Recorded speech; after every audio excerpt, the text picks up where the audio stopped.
T20 world cup 2024 के लिए 8 टीमों ने सुपर 8 में क्वालिफाई कर दिया है और 3 टीमें एशिया से है जिन्होंने इस T20 वर्ल्ड कप के सुपर 8 में अपनी जगह बनाई है।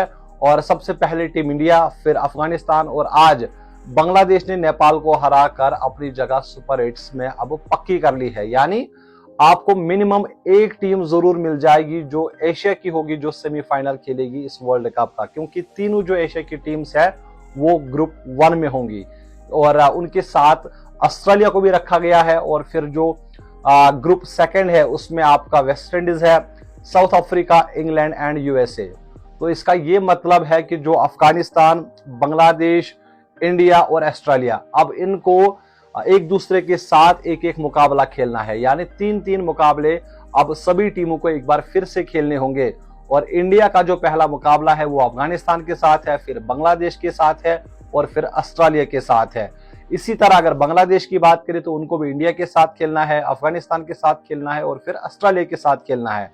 तो फिर जो ग्रुप 2 है जिसमें आपका यूएसए है, वेस्ट इंडीज है, साउथ अफ्रीका है और आपका इंग्लैंड है, तो उनको आपस में अब मैच खेलने हैं। यानी 3 मैच आपको खेलने हैं और लगभग आपको यहां से 2 मैच जीतने होंगे।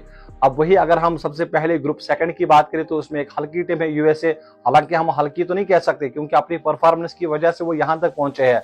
नो डाउट इनएक्सपीरियंस्ड है लेकिन टफ टाइम दे सकते हैं। जिस तरह से उन्होंने पाकिस्तान को हराया, इंडिया को टफ टाइम दिया, तो कुछ भी हो सकता है। लेकिन अगर ग्रुप ए और ग्रुप बी की बात करें तो कहीं ना कहीं ग्रुप बी में मुझे लग रहा है कि भाई साहब साउथ अफ्रीका, वेस्ट इंडीज या इंग्लैंड, इन 3 टीमों में से 2 टीमें जरूर जाएगी। मैं तो वेस्ट इंडीज को यहां पर फेवर कर रहा हूं, साथ ही साथ इंग्लैंड को, क्योंकि जिस तरह से इंग्लैंड ने कमबैक किया है भाई साहब, अब इनको हराना काफी मुश्किल हो जाएगा।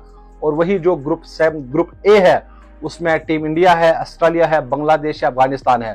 तो यहां से इंडिया और ऑस्ट्रेलिया जा सकता है, बांग्लादेश को भी आप यहां पर कम करार नहीं दे सकते, साथ ही साथ अफगानिस्तान।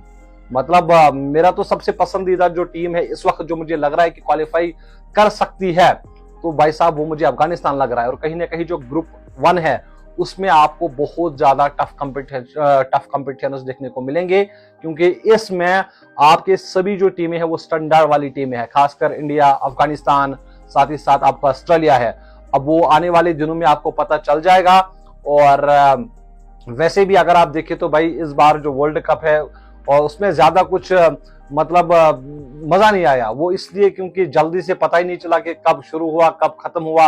और जो टाइमिंग्स भी थी वो आप देखें, कभी रात के टाइम पर मैच शुरू होता था, कभी शाम देर गए, यहाँ कभी बारिश होती थी। तो इस तरह का जो मजा आता था ना, या जो क्रेज होता था वर्ल्ड कप को लेके, उस तरह का मुझे नजर नहीं आया। फिलहाल सभी टीमों को कॉन्ग्रेचुलेशंस। और मैं चाहूंगा कि इस बार अगर श्रीलंका नहीं, पाकिस्तान नहीं, एक एशिया की टीम होनी चाहिए, चाहे वो इंडिया हो, अफगानिस्तान हो, बांग्लादेश हो, वो वर्ल्ड कप जीत के आए। फिलहाल आप मुझे इजाजत दीजिए, आप अपना बहुत सारा ख्याल रखिएगा। अल्लाह हाफिज।